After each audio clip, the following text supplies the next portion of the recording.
আসসালামু আলাইকুম everyone, welcome back. অনেকদিন পর আজকে বন্ধুদের সাথে বাইরে ঘুরতে বেরোলাম। আর আজকে আমরা যাচ্ছি একেবারে গ্রাম সাইডের একটা এলাকায়। ভাই, এই এলাকাটা এতটা সুন্দর, তোমরা যদি এই এলাকাটা না দেখাই তোমাদেরকে তাহলে তোমরা বুঝতে পারবে না।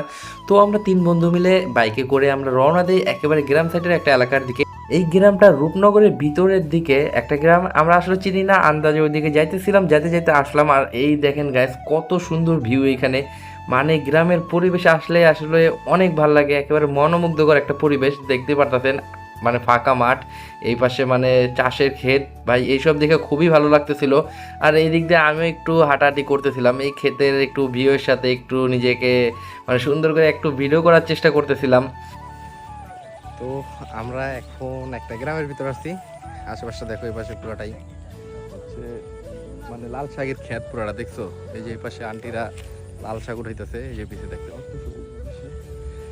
তো বাইক নিয়ে বন্ধুরা মিলে আসছিলাম ওই সাইডে একটা রিসোর্ট দেখার জন্য। ওই যে ওই পাশে রিসোর্টটা দেখলাম।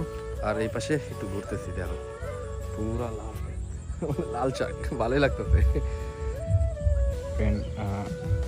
হৃদয় ভাই এদিকে এগুলা আছে সুজন। গোল্ড, এগুলো কিন্তু এগুলো গোল্ড। হচ্ছে মরিচের যে দাম, মরিচ, এগুলো সিরিজ না। তো দেখেন এখানে মরিচ ক্ষেত, মরিচ। আর এগুলো হচ্ছে লাল শাক, এগুলো হচ্ছে লাল শাক। তো খুব ভালো লাগতেছে, পরিবেশটা খুবই মনোমুগ্ধকর। তো এই যে ব্লগার সুজন ভাই, কিছু বলবেন? কি বলবো, মনোরম পরিবেশে Nice. উপভোগ করতেছি পরিবেশটাকে। আর কি বলবো, ঢেঁড়স আমরা যাচ্ছি ঢেঁড়স খেতে। বুঝে দেখো ওরা ঢেঁড়স চুরি করতে গেছে, আল্লাহ জানে কার যে ঢেঁড়স চুরি করতে গেছে। তো যদি ধরা পড়ে অগ মনে করো যে বাইন্দা বুন্দা রাখবো, আমি এন থেকে নাই কাটিং মারুম। বুঝে হৃদয় ঢেঁড়স চুরি করতেছে, দেখো বন্ধু কার ঢেঁড়স চুরি করলা তোমরা? জানি না কার, বলো, জারি হোক। তুমি বলো, তুমি কেমন খেয়ে কেমন লাগছে তোমার? ভুল সুমন। হলে ক্ষমা করে দেবেন। যাই হোক, ছি, ছি। ভুল হলে ক্ষমা করে দিবেন। এই যে আমার বন্ধু সুমন ঢেঁড়স খায়, চুরি করা ঢেঁড়স।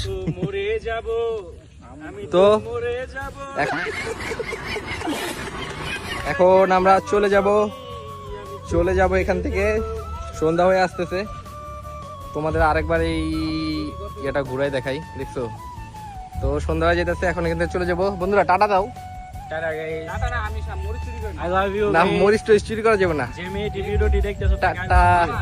সবাই অবশ্যই শেয়ার মারবা, সাবস্ক্রাইব করবা, অবশ্যই আমাদের পাশে থাকবা। এখানে কাকাদের খেতে শাক আসছে এদিকে, আইসা দেখলাম যে দেখছি, দেখে ভালো লাগছে, দেখে তো দাঁড়াইছি কখন থেকে, আধা ঘন্টা দাঁড়াইছি।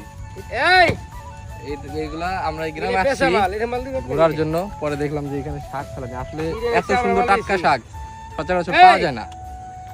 কাকা এদিকে আপনাদের ক্ষেতের শাক? না না, কি না ও আর কি পুরা ক্ষেত ধরে কিনেন এইভাবে? আর কত করে দিলে বললেন?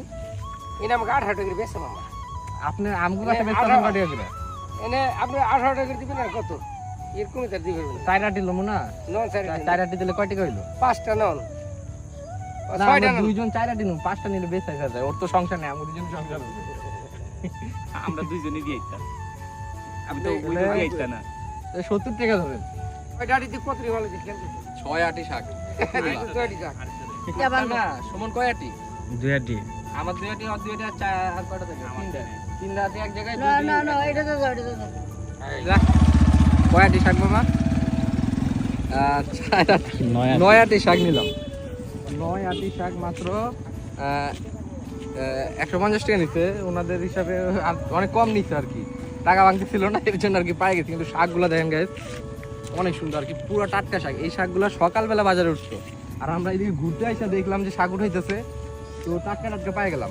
ঠিক আছে, তো এইখানে দেখো ওরা দুইজন ক্ষেতের মধ্যে ঢুকছে আর কি। লোকে পারমিশন দিতে খেতালা যে আপনারা নিয়ে যান কয়েকটা করে বাসায়। তো এর জন্য এখানে আসছি। সেই দেখো, আমার জন্য কিন্তু আমার শিখতে হইব। আস্তাগফিরুল্লাহ। দেখো ওরা ক্ষেতের ভিতরে ঢুকে গেছে। কই ওই যে বেশি নিস না বেটা, লোকসান করার কোনো দরকার নাই। দেখো কি করতেছে দুইজনে মিলে, দেখো একদম ক্ষেতের ভিতরে ঢুকে গেছে। 5-6টা করে লইতে কইছে।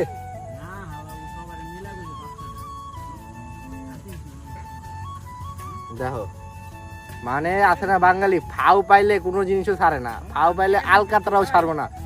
তো গাইস ওরা তো ওদের মতো এই ধুন্দুলের ক্ষেত্রে থেকে ধুন্দুলগুলা ছিঁড়া নিছে, এখন আমার নেওয়ার পালা। তো আমি কি করব, আমিও আমার মতো যাই ওইখান থেকে ধুন্দুলগুলা ছিঁড়া শুরু করলাম এবং আমি আমার মতো ধুন্দুলগুলা নেওয়া শুরু করলাম। তো এরকম টাটকা টাটকা ধুন্দুল মানে নেওয়ার যে চান্সটা ভাই পাইছি, এটা তো আর ছাড়া যাবে না। দেখতেই পারতেছে একদম টাটকা, গাছ থেকে ছিঁড়া ছিঁড়া নিতেছিলাম, ভালোই লাগতেছিল ভাই।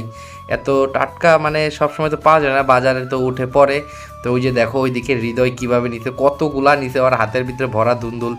তো এই ধুন্দুলগুলো নেওয়ার পরে এখান থেকে আমরা চলে যাব। তো ধুন্দুল আমি এখান থেকে কিছু অল্প কিছু ধুন্দুল নিয়ে নেই, নিয়ে নেওয়ার পরে এখান থেকে আমরা এখন বেরিয়ে পড়বো।